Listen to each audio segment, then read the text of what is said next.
Characteristic energy band theory ने बताया semiconductors के। अब सेमीकंडक्टर्स के केस के अंदर अगर आप टेम्परेचर बढ़ाते हो तो रेजिस्टेंस कम हो जाती है, ये आप बात करते हो। एक किस तरह बात करते हो, स्टेटमेंट एक कि इनका temperature coefficient of resistance negative होता है। तो सर ऐसा क्यों कहते हैं? इसलिए कहते हैं कि बच्चे खुद सोचो, जब आप टेम्परेचर बढ़ाओगे तो वैलेंस बैंड क्या है? वैलेंस बैंड के अंदर इलेक्ट्रॉन्स मौजूद है, इनको वैलेंस इलेक्ट्रॉन्स कहते हैं। तो जब टेम्परेचर बढ़ाएंगे तो आपको पता है हीट एनर्जी बढ़ेगी, हीट बढ़ेगी तो इलेक्ट्रॉन्स क्या करेंगे?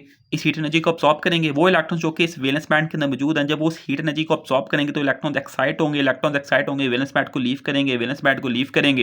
तो आपको पता है बहुत कम रास्ता है, बहुत थोड़ा फासला है कंडक्शन बैंड और वैलेंस बैंड के दरमियान।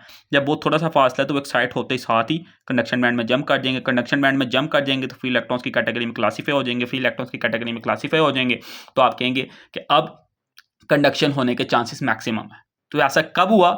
आपने कहा जब टेम्परेचर बढ़ गया। तो इसलिए आप कहते हैं जब टेम्परेचर बढ़ता है तो इलेक्ट्रॉन्स की प्रोबेबिलिटी कंडक्शन बैंड में एग्जिस्ट करने की मैक्सिमम हो जाती है सेमीकंडक्टर्स के केस के अंदर। इसलिए मैंने स्टेटमेंट दे दी कि टेम्परेचर बढ़ने से वो चूंकि अच्छे कंडक्टर्स बन जाते हैं, उनकी रेजिस्टेंस कम हो जाती है।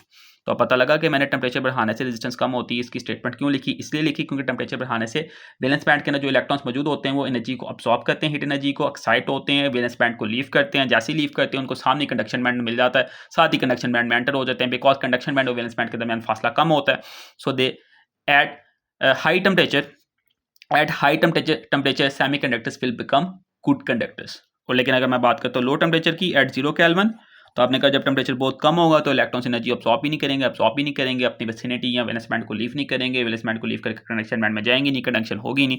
मैं कहूँगा एट लो टेम्परेचर, क्योंकि टेम्परेचर कम है तो मैं कहूँगा लो टेम्परेचर के ऊपर semiconductors will behave as a good insulator.